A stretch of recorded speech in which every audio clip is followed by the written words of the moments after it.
Cuentos de los mares del sur, por Jack London. Mauki.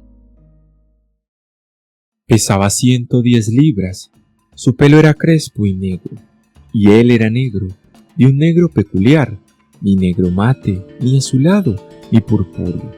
Se llamaba Mauki y era hijo de un jefe. Tenía 3 tambos. El tambo es la palabra malenesia equivalente a la polinesia tabú, y quiere decir superstición. Los 3 tambos de Mauki eran: primero, no estrechar nunca las manos de una mujer, ni consentir que ninguna pusiera sus manos sobre su persona, ni sobre las cosas de su uso personal. No comer vegetales, ni nada que estuviera condimentado con ellos, y no tocar un cocodrilo, ni ir en canoa donde hubiese la menor partícula de dicho reptil, aunque fuese pequeña como un diente. De distinta tonalidad negra eran sus dientes, de un negro profundo, semejante al humo de un incendio devastador. Se los había teñido así su madre una noche, poniendo sobre ellos con prensas de un polvo minero que ella misma había extraído en unas excavaciones de los alrededores de Port Adams. Port Adams es un pueblo de agua salada de Malaita, y Malaita es la isla más salvaje del archipiélago Salomón. Tan salvaje que ni mercaderes ni pescadores habían conseguido hallarla con su planta. Los indígenas de las islas próximas, más civilizados quizás, trabajaban en las plantaciones y había algunos que hasta eran propietarios de varias de ellas. Mauki tenía agujereadas las orejas, en las que llevaba colgadas pipas de escayola. Poseía también una navaja de bolsillo, que guardaba cuidadosamente entre su pelo, que le servía como vaina.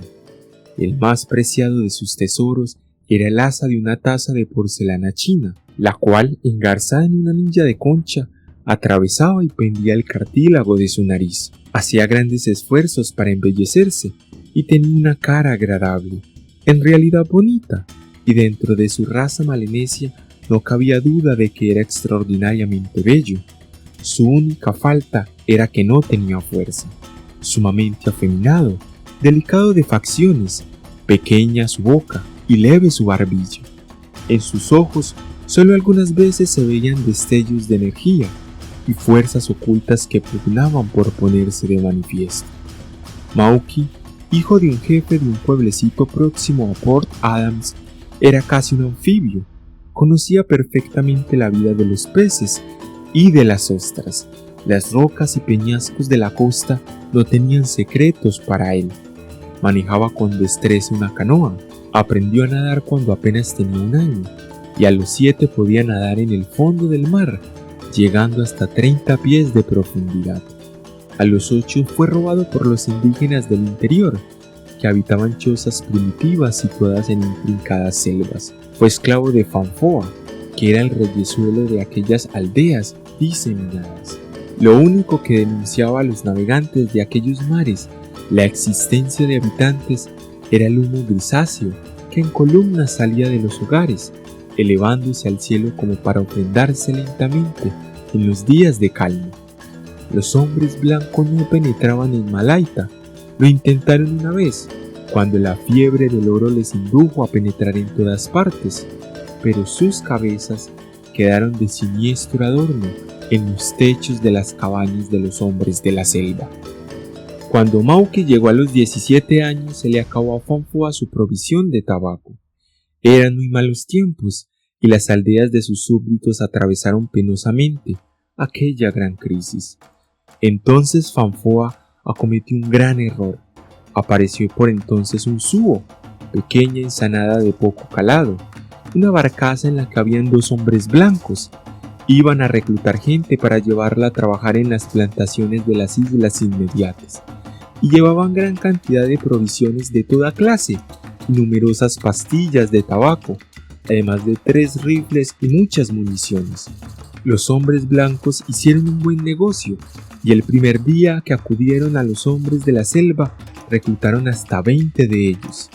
El viejo Fanfoa firmó también su contrato, pero aquel mismo día los indígenas cortaron la cabeza de los 2 blancos, asesinaron a toda la tripulación del barco en que se hallaban y acto seguido incendiaron la nave.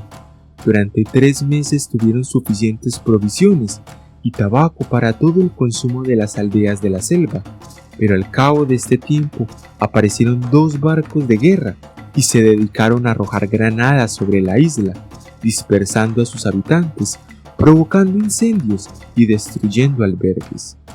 Pasados estos días, los barcos enviaron a tierra unos cuantos hombres que lo arrasaron todo y pasaron a cuchillo a sus habitantes, talando los soberbios cocoteros y apoderándose del ganado. Fue una gran lección para Fanfoa, el cual al poco tiempo volvió a quedarse sin tabaco y decidió vender a Mauki a los barcos que venían a reclutar gente, pidiendo por él un concepto de adelantado una caja de tabaco, cuchillos, hachas, telas y cuentas de vidrio, todo lo cual lo pagaría Mauki con la prestación de su trabajo personal en las plantaciones. Mauki estaba muerto de miedo cuando fue conducido a bordo. Era una res llevada al matadero. Los hombres blancos eran seres feroces para él. Además, tenían unos rifles infernales que disparaban muchos tiros seguidos y no dejaban tiempo para defenderse. Sus barcos, sin duda debido a algún poder infernal, podían navegar sin que hiciese viento y a una velocidad increíble. Mauki había oído contar que un hombre blanco tenía un poder tan grande que podía quitarse y ponerse los dientes a voluntad. Todo esto y una caja que hablaba y reía como los hombres que Mauki vio a bordo hicieronle estremecer de espanto. En el puente había un hombre blanco que hacía guardia, llevando 2 revólveres a la cintura, y abajo en la cabina, a donde le condujeron, había otro hombre blanco que estaba sentado delante de la mesa, escribiendo en un papel signos y trozos raros. Miró a Mauki como quien mira a un animal extraño, le levantó los brazos y examinó sus axilas. Luego escribió algo en un papel y tendió a Mauki la pluma, que al ser tomada ligeramente con los dedos, comprometió al pobre negro a trabajar durante 3 años en las plantaciones de la muy poderosa Munglen Soap Company. Claro que no le explicaron que para impedirle faltar al contrato estaba la férrea voluntad del hombre blanco y detrás de este todo el poderío de la Gran Bretaña.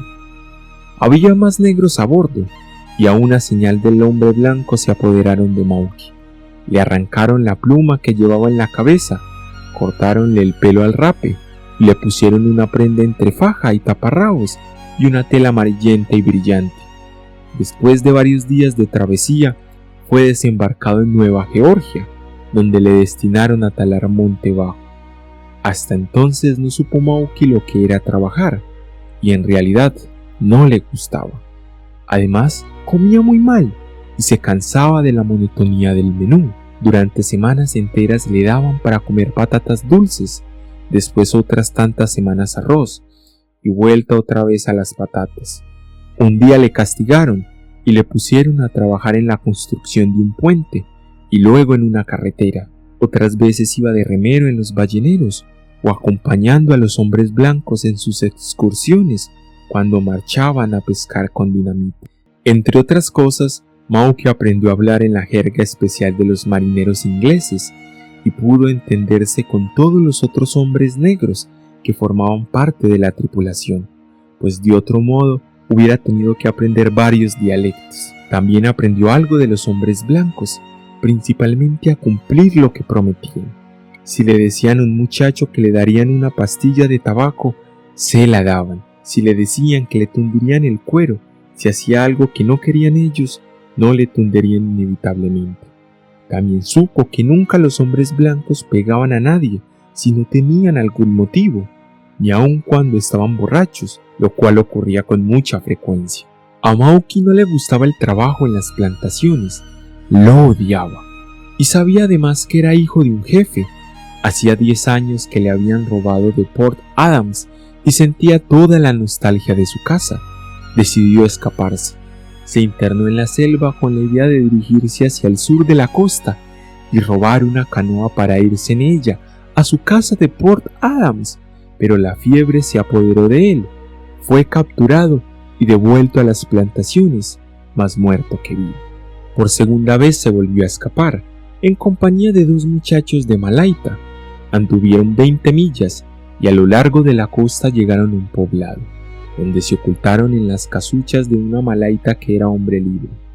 Por la noche llegaron 2 hombres blancos y llamaron a la puerta. Tendieron el cuero de los 3 fugitivos y al dueño de la casucha le debieron tratar con muy poca amabilidad, a juzgar por los dientes que le faltaron y los muchos cardenales que cubrían sus cuerpos. No le quedaron ganas de volver a auxiliar a ningún compatriota durante el resto de su vida. Ataron a los 3 escapados como si fueran 3 cerdos y les llevaron a bordo para emprender el camino hacia las plantaciones.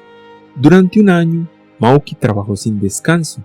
Le hicieron criado y entonces su trabajo fue mucho más llevadero. No tenía que hacer más que limpiar la casa y servir whisky y cerveza a los hombres blancos durante todo el día y casi toda la noche. Todavía le quedaban 2 años que servir, pero para él, que sentía cada vez con más fuerza la nostalgia de su país, se le hacían interminables, y como se había vuelto precavido debido a los servicios que prestaba, aprovechó una ocasión. Tenía a su cargo la limpieza de los rifles, sabía dónde se colgaba la llave de las provisiones y planeó la fuga. Una noche, 10 muchachos de Malaita y uno de San Cristóbal se escaparon de las barracas y arrastraron al agua una ballenera. Mauki les dio la llave que abría el candado que sujetaba el bote y él mismo llevó a bordo una docena de Winchester, una cantidad enorme de municiones, una caja de dinamita con sus detonadores y mechas, más de 10 cajas de tabaco y otras cosas más. Soplaba al noreste y se dirigieron hacia el sur, navegando durante toda la noche, ocultando la barca, internándose ellos durante el día en las islas deshabitadas que encontraban a su paso. De esta forma llegaron hasta Guadalcanal y cruzaron el estrecho hacia la isla de la Florida. Allí fue donde mataron al muchacho de San Cristóbal, conservaron la cabeza y la guisaron, y comieron el resto del cuerpo. Las costas de Malaita no distaban ya más que 20 millas, pero un viento fortísimo y las corrientes submarinas les impedían acercarse. Al día siguiente, cuando ya no les faltaba más que 8 o 9 millas para ganar la costa de Malaita, apareció un gran barco en el que iban 2 hombres blancos que, sin asustarse de los 11 muchachos de Malaita armados de rifles, les capturaron y les subieron a bordo, llevándolos de nuevo a Nueva Georgia, donde fueron condenados a pagar una multa de $15 cada uno, amén de una paliza que les dieron por la escapatoria.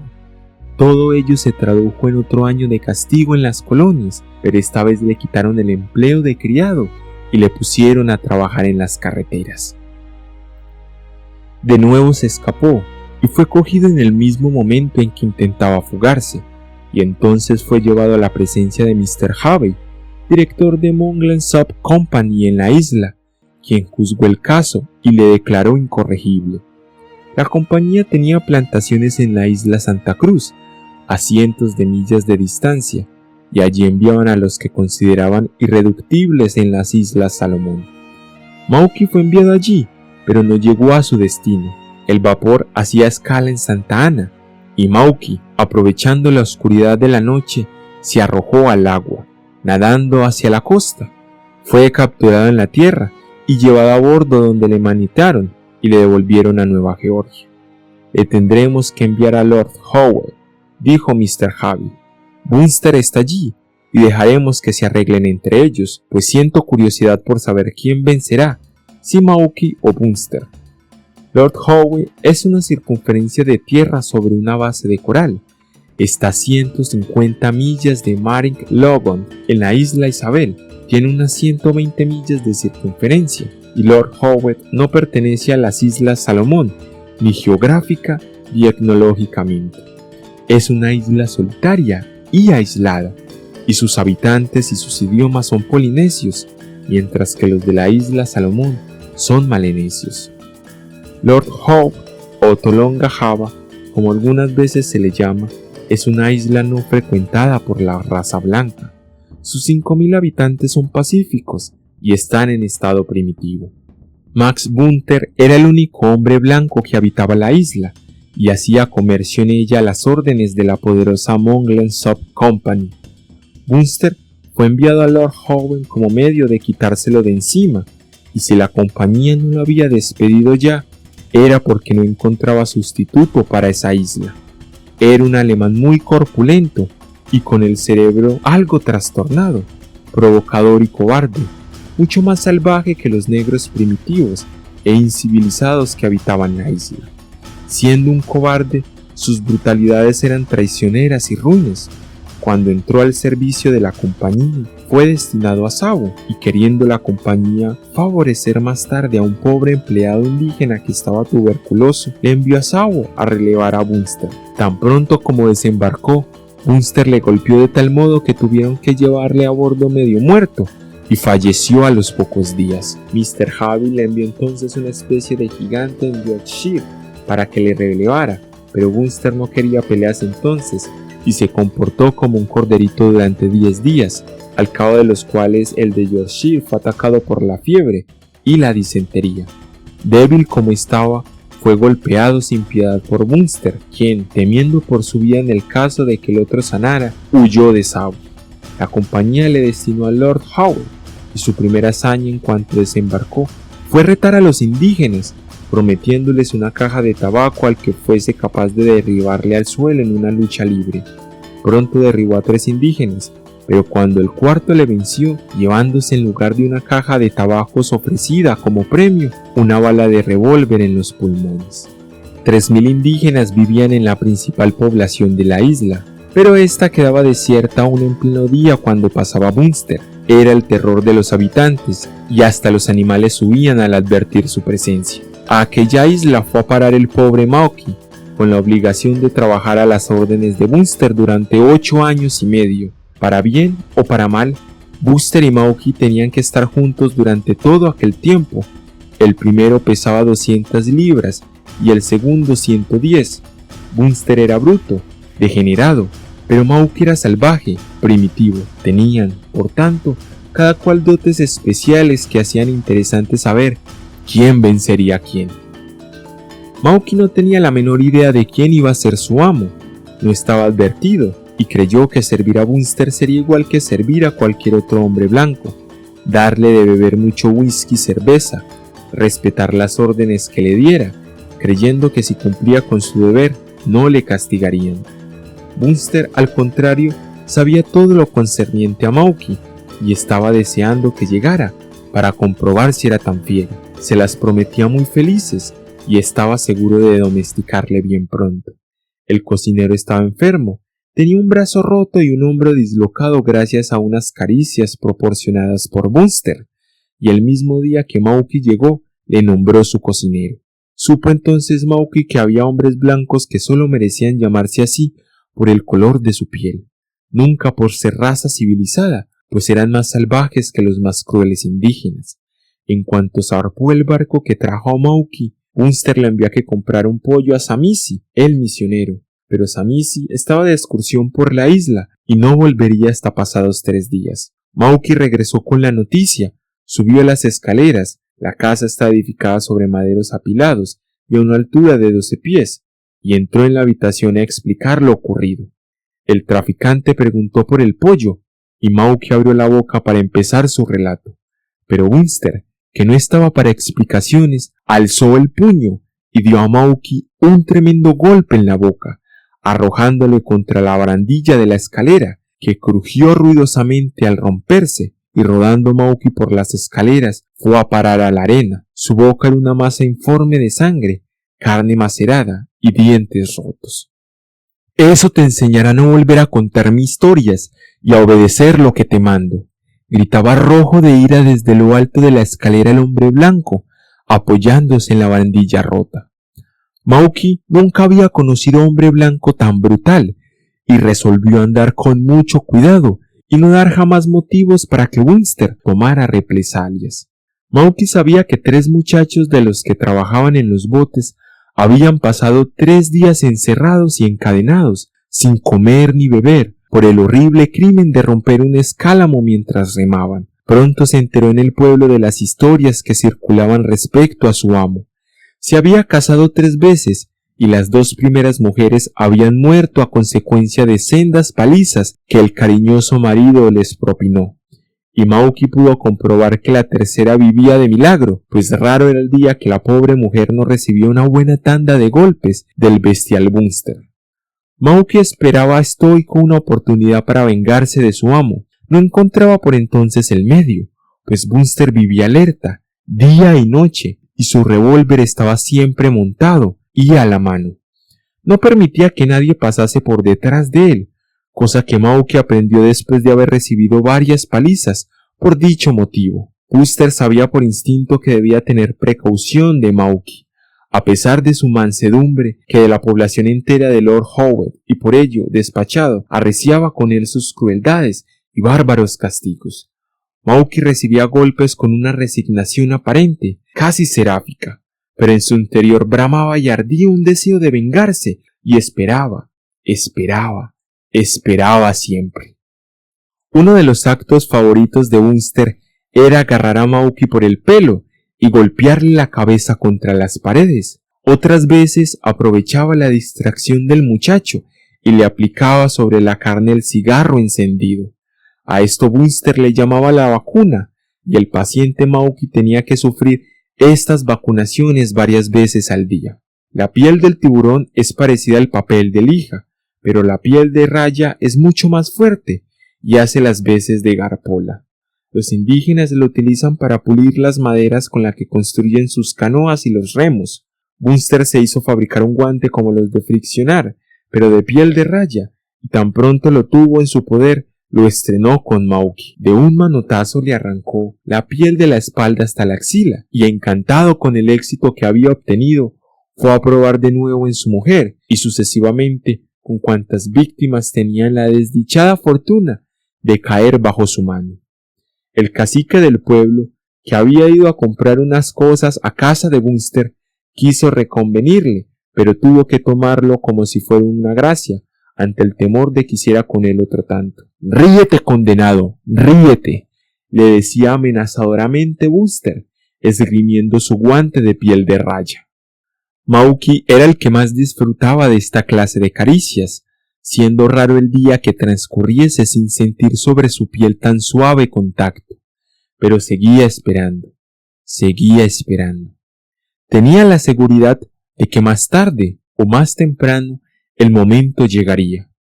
Ya sabía para entonces lo que tenía que hacer, hasta los más pequeños detalles los tenía estudiados y se recreaba en ellos por anticipado, pensando en el placer de la venganza. Un día Bunster se levantó de peor humor que de costumbre, y con el pretexto de que el café estaba mal hecho, estrelló la taza llena de humeante líquido en la cara de Mauky, causándole varias heridas y quemaduras. Durante el almuerzo aumentó sus crueldades con todos, y hacia las 10 de la noche se hallaba titiritando como un azogado y con atroz angustia. Media hora más tarde tenía una fiebre altísima. Estaba atacado de las fiebres del país, parecidas al paludismo, y se manifestaban con temperaturas altísimas que dejaban al paciente completamente aniquilado, cuando se curaba, cosa que rara vez ocurría con tal enfermedad. Los días pasaban, y Bunster, que no abandonaba el lecho, estaba cada día más débil. Mauky seguía aguardando y su piel había vuelto a reponerse casi por completo.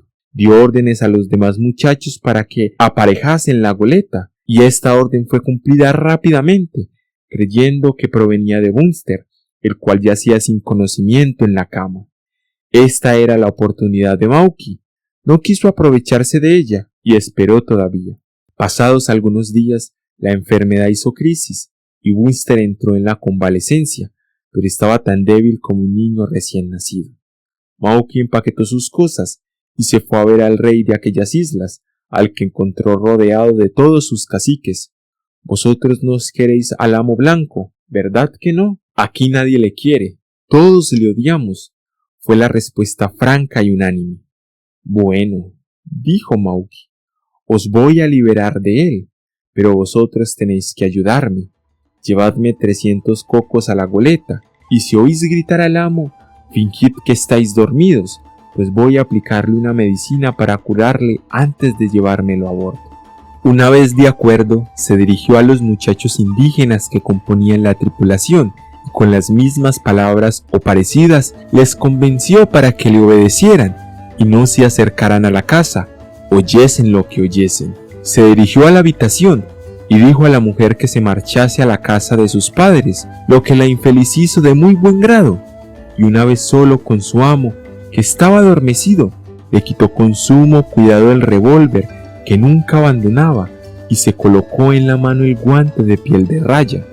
Al primer intento, de un rasponazo Mauki le despellejó la nariz a Bunster, el cual despertó violentamente al sentir tamaña caricia. «¡Ríete, maldito! ¡Ríete!», le decía Mauki a cada manotazo que le daba con el guante de piel. Bunster al principio intentó defenderse, pero estaba tan débil que no pudo ni incorporarse en el lecho. Tan a conciencia hizo su trabajo Mauki que al cabo de 2 horas no quedaba un solo centímetro de piel en el odiado cuerpo de su amo. Los indígenas cumplieron lo prometido, haciéndose los dormidos, y no escuchaban los gritos y exclamaciones que lanzaba el hombre blanco cada vez que Mauki le acariciaba con el guante. Al darse por vengado, Mauki procedió a cargar por completo su goleta de innumerables rifles, municiones, víveres y cajas de tabaco. Estaba ocupado en estos preparativos, dando órdenes a su tripulación, cuando cayó rodando por la escalera hasta llegar a sus pies una repugnante masa humana informe y sangrienta, que después de breves y horrendas convulsiones quedó inmóvil sobre la arena. Era Buster, que haciendo un esfuerzo supremo había conseguido, al salir de su desmayo, levantarse de la cama y arrastrándose por el suelo, llegar hasta el borde de la escalera, por donde, exhausto de fuerzas, cayó rodando. Agonizaba, y Mauki, acercando su cara a la de su amo, que estaba totalmente sangrando, le repetía pletórico de placer: «¡Ríete, maldito! ¡Ríete!». Era esta la frase que su amo le decía cuando con el famoso guante le mondaba. Ahora le tocaba la revancha y saciaba su odio, reconcentrado y contenido tanto tiempo, con muchísimo placer. Tuvo acto seguido unos momentos de duda, pero inmediatamente se rehizo y cogiendo un machete, de un solo tajo le cercenó la cabeza. La envolvió con sumo cuidado entre unos trapos y se la llevó a bordo como quien lleva un trofeo. Consiguió llegar sin novedad a Port Adams, donde desembarcó con una riqueza inmensa en rifles, tabacos y víveres. Ningún hombre en aquellas islas había poseído otro tanto. Como había cortado la cabeza a un hombre blanco, no tenía más remedio que refugiarse en las enmarañadas y umbrías selvas. Allí mató a Fanfoa, cortó la cabeza a una porción de caciques y se proclamó rey de las selvas. Cuando murió su padre, heredó su hermano el mando de las tribus de la costa, y los 2 hermanos reunieron el continente guerrero más poderoso de aquellas islas. Temía Mauki más que al gobierno británico a la poderosa Monglen Sub Company, y un día recibió un mensaje, al que contestó favorablemente. Después apareció el apacible, el inevitable hombre blanco, capitán de un barco de guerra, el cual fue el primero de su raza que salió con vida de las selvas y además con $750 en monedas de oro que Mauki le entregó para saldar su cuenta con Monglen Sub Company. Mauki es hoy el reyezuelo más temible de aquellos contornos salvajes. Cuando sale a batallar con sus numerosas huestes guerreras, siempre es él el vencedor. A solas, en sus interminables horas de aislamiento, después de las luchas, cuando reposa en su vivienda, saca de un saquito, que guarda religiosamente, una cabeza humana perfectamente momificada, desprovista de piel en absoluto. La contempla largamente, y en sus ojos de reflejos acertados resplandece un vivo fulgor que pregona el inmenso placer de su venganza. La cabeza es considerada en todas aquellas islas como el más poderoso talismán de la raza negra. Fin.